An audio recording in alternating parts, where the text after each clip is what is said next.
जब हमारी भागीदारी सत्ता में नहीं है, हम सत्ता से बाहर हैं, तो निश्चित रूप से हर स्तर पर पिछड़ापन होने के कारण कहीं न कहीं कोई न कोई जो सबल है, जो लोग बड़ियार हैं, निश्चित रूप से आपको धक्का देकर पीछे हटाने का काम करेंगे और हर स्तर पे आपको दाबने का काम करेंगे। मेरा अपना मानना है कि एक जमाना था 1990 के दशक के पहले कि पूरे बिहार में सामाजिक न्याय के पक्ष में लालू जी के नेतृत्व में बिहार में लगातार 15 वर्ष तक शासन चला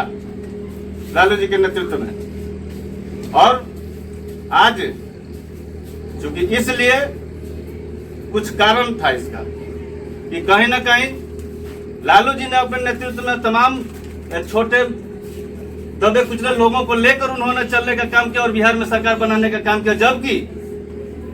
व्यवहारिक तौर पर देखा जाए तो उसका कहीं ना कहीं उस समाज के लोग कहीं ना कहीं उस पावर को, उस सत्ता को दुरुपयोग करने का काम किए हैं। तभी देखने को मिलता है कि कहीं ना कहीं दबदबा कायम करने की बात है, आतंक पैदा करने की बात है और हमारे समाज के लोगों को कहीं ना कहीं मारने पीटने का काम है या यहाँ तक कि हत्या करने की बात आती है। तो ये किसी के भी तरफ से है। कहीं ये कोई जरूरी नहीं है कि सिर्फ किसी एक खास जाति के लोगों की तरफ से किया जाता है। मेरा मानना है कि जो लोग भी जिनकी संख्या उस तरह की है और उसमें उस तरह के लोग हैं, तो निश्चित रूप से मैंने छोटे छोटे कमजोर लोगों के साथ इस तरह का अत्याचार, उत्पीड़न ये लगातार होते रहता है, समाज में होते आया है। तो मेरा अपना मानना है, मैं यह अपील करना चाहूंगा आप तमाम लोगों से साथियों कि निश्चित रूप से आपकी एक अपनी ताकत है, आप गोलबंद रहिए, आप एकजुट होइए और कहीं ना कहीं शोषण की बात है, उत्पीड़न की बात है, अत्याचार की बात है, तो निश्चित रूप से एकजुट होकर उसका हर स्तर पर विरोध करने का काम करेंगे। मित्रों क्योंकि आप अगर ये समझते होंगे कि चूंकि आपकी आबादी पूरे बिहार के पैमाना पे 14 से 15% है और मेरा मानना है कि सिर्फ 14 से 15% लेके आप पूरे बिहार में सरकार नहीं बना सकते हैं। तो इसके लिए जो रास्ता अख्तियार हमारे राष्ट्रीय अध्यक्ष माननीय मुकेश सहनी जी ने किया है, ये किसी न किसी महागठबंधन के नाम पे अभी बातें हो रही है या बिहार में साझा सरकार बनाने की बात है, तो निश्चित रूप से उन्होंने जो रास्ता अख्तियार किया है, उन्होंने ये रास्ता अख्तियार किया है कि चूंकि पूर्व में आपने देखा होगा कि किसी समय में बीजेपी के स्टार प्रचारक के रूप में हमारे माननीय सहनी जाने जाते थे।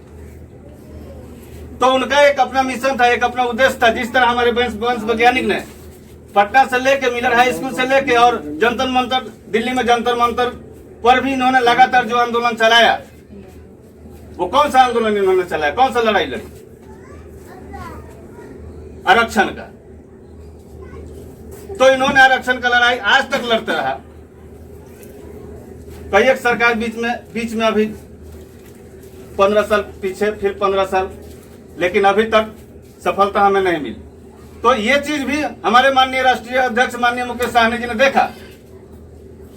कि हम स्टार प्रचारक हैं या काम कर रहे हैं जिसके लिए, उसमें लगातार हम अपने समाज के लिए अपने लोगों की समस्याओं को रखते हैं, लेकिन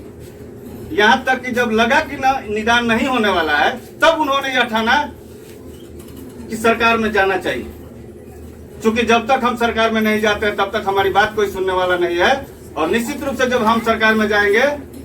तो हम अपने समाज के लोगों के लिए